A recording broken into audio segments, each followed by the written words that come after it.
अचानक से दरवाजे की कॉल बेल बजी। मैं गहरी नींद में सोया हुआ था।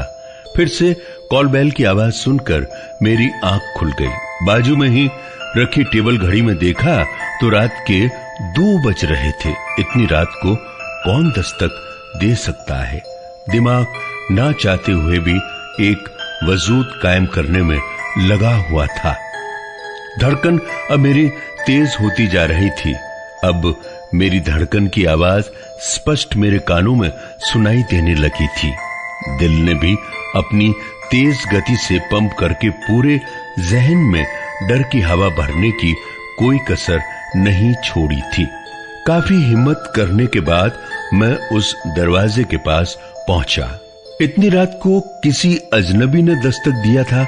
डरते हुए मैंने दरवाजे की चिटकनी अंदर से खोलने के लिए जैसे ही आगे बढ़ा था कि मेरे आगे एक बड़ी मकड़ी उस दरवाजे की चिटकनी के ऊपर बैठ गई। मैं मकड़ी देखकर डर गया और चिल्लाने लगा। मेरी नींद खुल गई। अपने आप को मैं अपने बिस्तर पे ही पाया। कुछ समझ में नहीं आ रहा था कि क्या हो रहा है।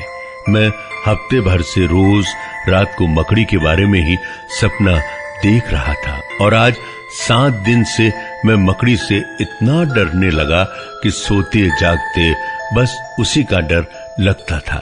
घड़ी में समय देखा, सुबह के 5 बज चुके थे। बीते 25 सालों में मैं मकड़ी से आज तक इतना नहीं डरा जितना कि पिछले 7 दिनों से डर चुका था।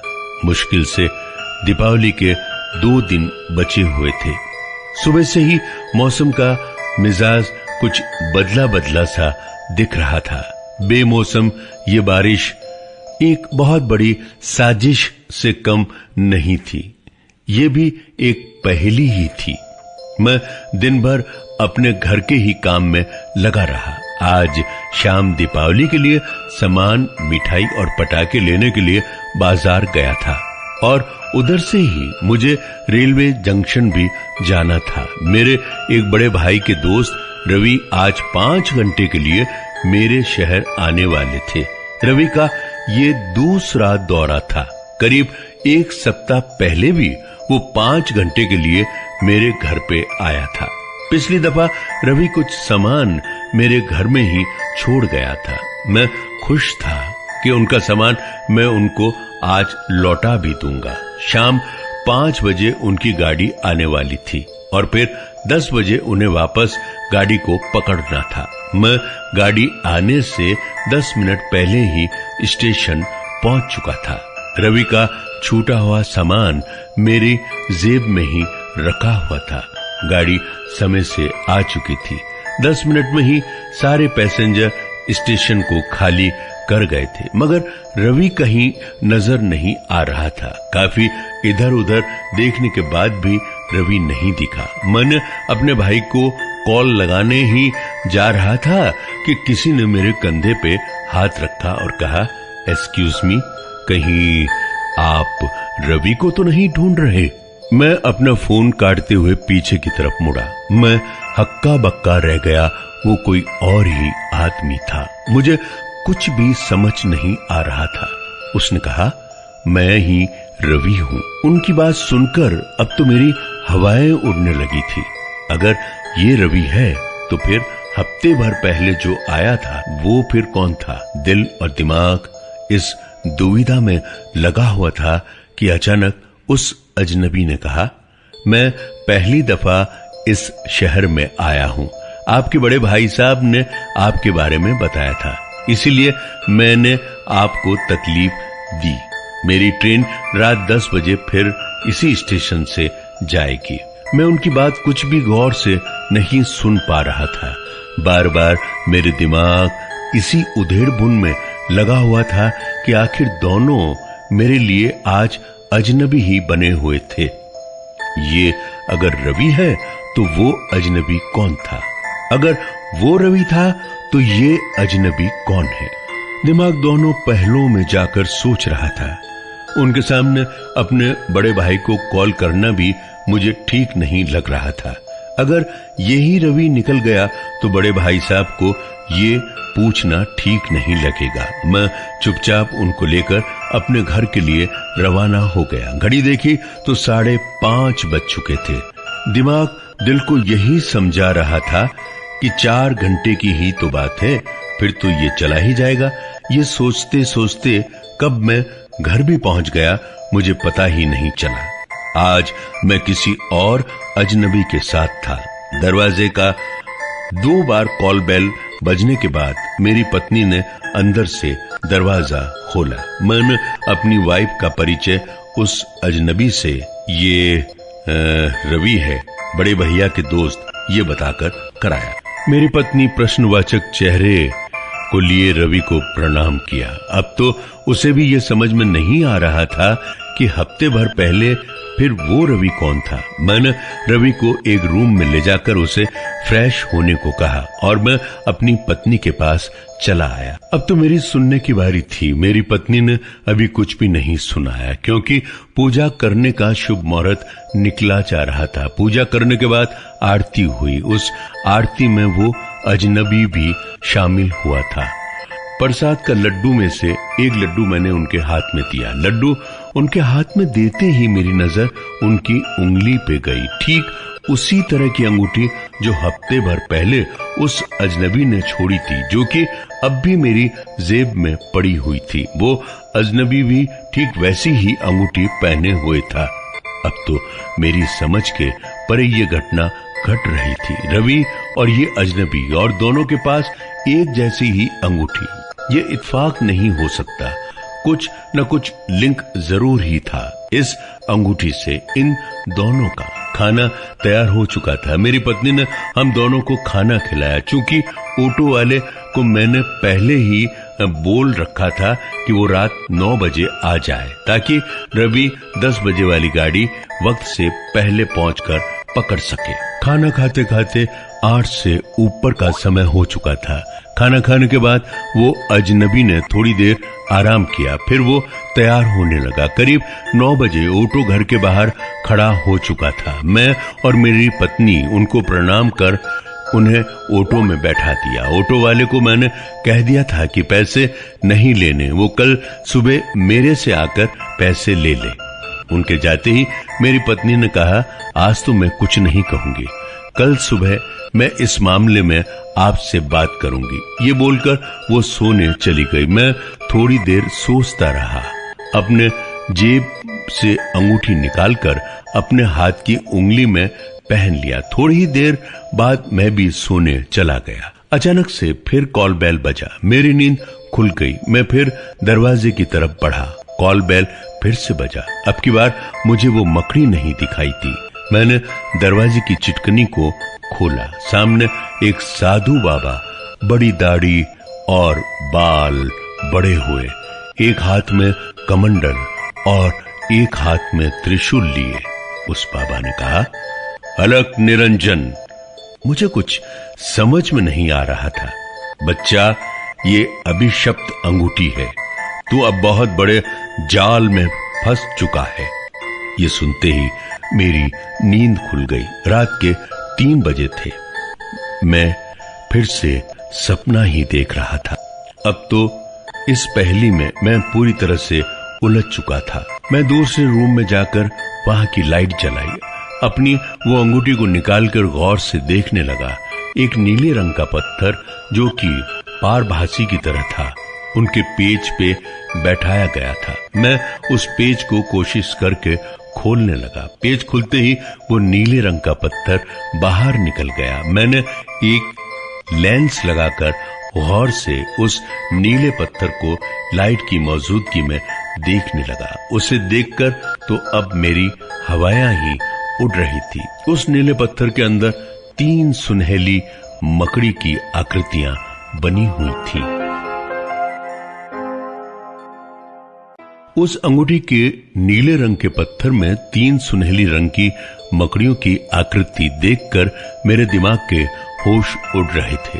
अब मेरे मन में सैकड़ों सवाल पैदा हो चुके थे। आखिरकार इस अंगूठी का क्या कनेक्शन था उस अजनबी से। अब तो मेरा दिमाग पिछले 8 दिनों की सारी घटी हुई घटनाओं को बार बार याद करने की कोशिश कर रहा था। मैंने बीते 8 दिनों में जो बुरे से बुरा काम किया था उनको याद करने की कोशिश करने लगा था। क्या मेरे सपने आने का राज इस अंगूठी से जुड़ा हुआ था? रवि आखिर था कौन? पिछले 8 दिनों में 2 शख्स रवि बनकर मेरे घर में आ चुके थे और साथ ही साथ दोनों ने एक ही जैसी अंगूठी भी पहनी हुई थी। आखिर दोनों में क्या कोई कनेक्शन था? सपने में आए हुए बाबा का ये बोलना कि अंगूठी अभिशप्त अंगूठी है, सोच सोच कर दिमाग खराब करके रख दिया था। इस अंगूठी से अब कैसे छुटकारा पाया जाए, कुछ समझ में नहीं आ रहा था। मैंने उस नीले पत्थर को उसी अंगूठी में पेच में लगाकर एक छोटी सी बॉक्स में डालकर गोदरेज में रख दिया। रात के 4 बज चुके थे। नींद तो अब उड़ ही चुकी थी। अब मैंने मकड़ियों के बारे में नेट पर सर्च करना शुरू किया। एक से बढ़कर एक जानकारी मकड़ियों के बारे में मिल रही थी। 2 घंटे तक सर्च करने के बाद पता ही नहीं चला कि कब सुबह के 6 बज चुके थे। चाय की कप लाते हुए मेरी पत्नी ने कहा, आज सुबह सुबह कहाँ लग गए मेरे प्रीतम? इतना प्यार संबोधन मेरी पत्नी के द्वारा तभी किया जाता था जब उन्हें बहुत बड़ा झटका करना हो तभी। मुझे पता था कल रात बीती घटना ना वो भूली थी और ना ही मैं। तो फिर बताएंगे महोदय कि ये रवि का क्या चक्कर है? हर एक सप्ताह ये नया नया रवि क्या मांजरा है? मैं भी अपनी धर्मपत्नी को सारी बात बताने ही जा रहा था कि दरवाजे की कॉल बेल बज उठी। मैं तुरंत ही अपने लैपटॉप को छोड़कर दरवाजे की ओर बढ़ा, क्योंकि कुछ समझ में नहीं आ रहा था कि मैं क्या उस समय उसे जस्टिफाइड कर पाता। दरवाजा खोलते ही नीचे सामने आज का न्यूज़पेपर पड़ा हुआ था। मुझे ऐसा लगा शायद इतनी सवेरे ऑटो ड्राइवर पैसा लेने आया होगा। मैंने चुपचाप न्यूज़पेपर नीचे से उठाया और सीधा जाकर अपने लैपटॉप वाली कुर्सी पे बैठ गया। सामने की कुर्सी पे धर्मपत्नी पहले से ही विराजमान हो गई थी। अब शुरू हुआ प्रकरण।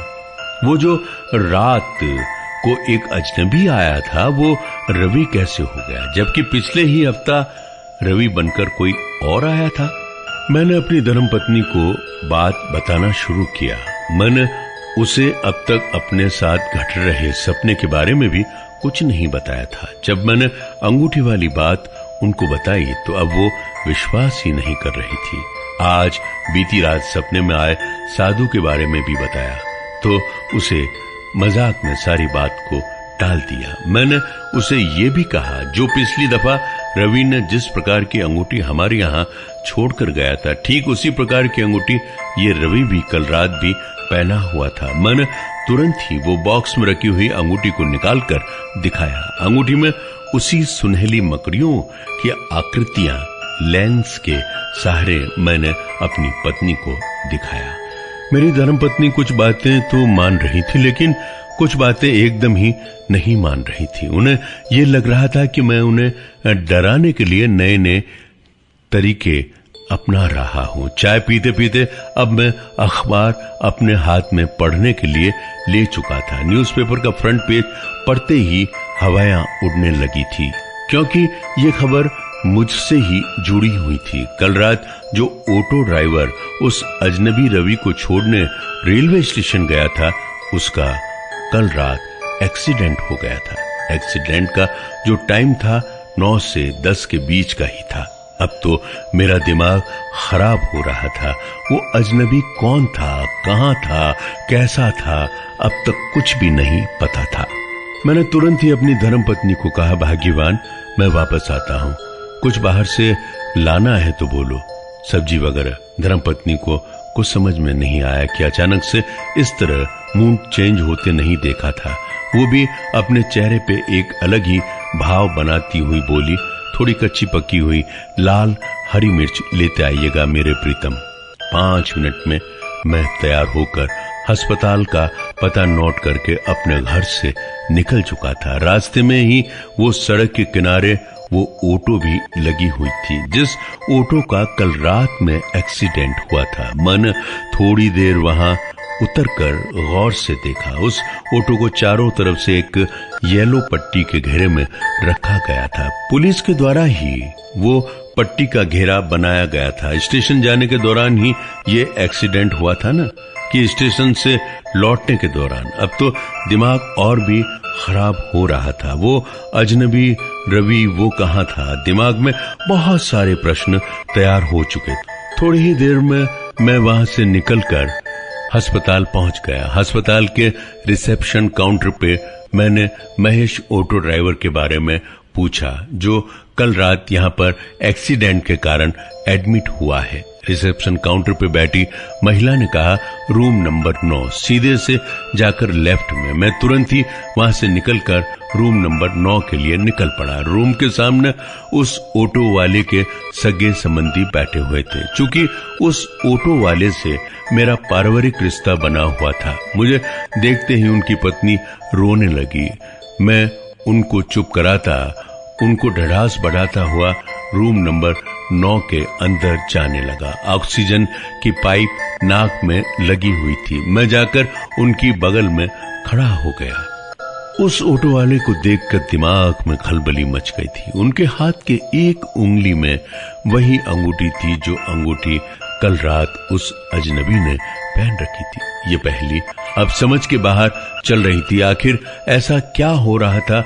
अचानक से उस ऑटो ड्राइवर महेश ने अपनी आंखें खोल दी और उसने कहा, वो अपने सामान सहित कहां गायब हो गया पता भी नहीं चला। अपनी सीट पे वो ये अंगूठी छोड़कर। मैंने चलती ऑटो में उनकी सीट से ये अंगूठी जैसे ही उठाई, पता नहीं मेरा ऑटो किस चीज से टकराया, अब तक भी मुझे पता नहीं। इतना कहते ही उसने अपनी आंखें वापस बंद कर ली और वो अंगूठी उनके हाथ में पड़ी हुई थी।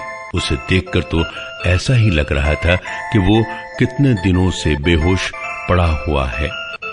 मुझे कुछ समझ में नहीं आ रहा था ये क्या हो रहा था। मैंने चुपचाप उनके हाथ से वो अंगूठी लेकर अपने जेब में रख ली।